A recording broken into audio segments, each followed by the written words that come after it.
Hey guys, and welcome to the Igloo. Today we are going to be doing a build for you guys that are raiders, or even just an outpost base, or even just a base that is circumnavigating your base.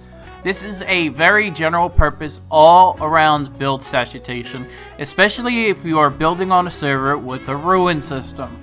So in order for your vaults to not instantly despawn and have a timer of like 5 hours that is going to be on the ground, you're going to need to have it in proximity to a set of foundations. It doesn't need to be below like it is in this video, but this is the best way so that you can actually access your vault without being poked at your front door.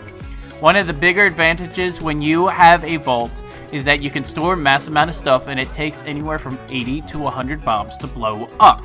So when you are dealing with something like this, you want to have a free to roam access area that is around your base that you can actually be able to maneuver and perceive.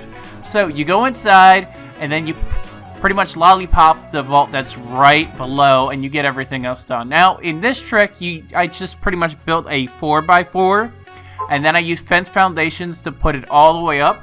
Once I have these fence foundations and I put it all the way up and make sure that it's crossed, so that if there are bombs that go through, the vault doesn't go down past 60 bombs. So it's still going to cost 80 to 100 bombs with this build with T3 with foundations and fences to get everything done. So when you're seeing this kind of other stuff, that the timers are all interlinked to the foundations. So if you get one setup like this, that means you can set up the rest in a circumnavigation pattern, and this is what people have been using on officials all the time, whether it is above or below ground. So when I'm doing this, I'm going to just spam through the bombs, get as much done as possible. You don't need to do it this way. This is not the most cheapest way to get through this kind of bomb setup. Now, since they fixed orbs with getting rid of vaults, the easiest way to get rid of a vault is literally you stack with a friend or more with like maybe 30 to 40 orbs to something. If you can get it within 25 seconds, make sure that it's even quicker. You want to have your failsafe as be 20 seconds, but tar orbs can now set off bombs. So while you're doing everything else and you're trying to get into this T3, you make sure that you are able to watch your security, watch your surroundings, but you will have to foundation wipe this kind of base design in order to get the vault if you approach it from below.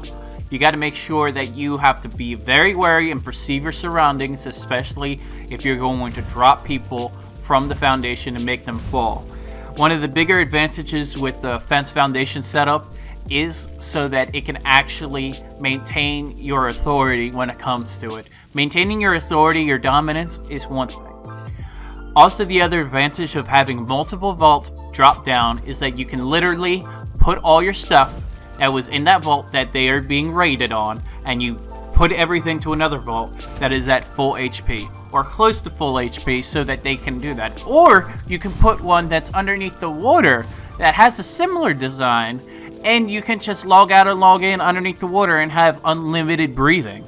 So it's one of the easier ways that you can pretty much do it in the current state of the game.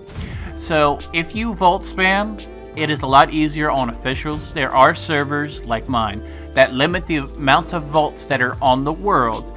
Vaults are pretty much the point that makes you almost unraidable, and it takes almost a full god to destroy a vault. Vaults cost way little, and they are extremely cheap. Whether you have them on the ground or you have them in my base design layout that I have to circumnavigate a base. One of the bigger advantages when you are going back and forth is that you have a multitude of points for them to attack. You having a pillar base, you having a sky base, you have some type of base will help it in one regard or another.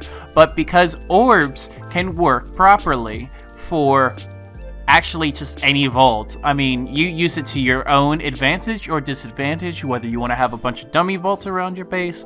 Depends on how big you want your base, how much you want to take away from, what you can actually sacrifice, and how you do it. There's a lot of different things that you have to perceive, maneuver, especially if you're a solo player.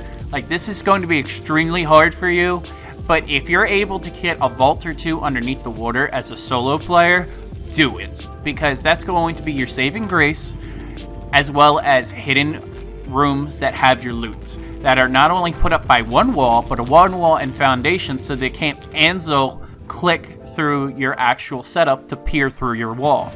So now this is my example of just using orbs on a vault. Before this hotfix, they weren't able to work, but now they are able to work, which is fucking amazing for us. And that's why I love this kind of stuff, and just seeing that every new hotfix has either fixed something or broken something else, and it actually makes it really nice to figure out that the game is always changing for either the better or the worse. Vaults are supposed to be taken out by orbs, bombs, or trebs, but right now trebs have a very wonky feeling with them, and they don't really work all the time on every server. This is on my server right now, so if you guys want to join my server, pretty much link down below. I have 2 servers up. Feel free to join, and have a good one.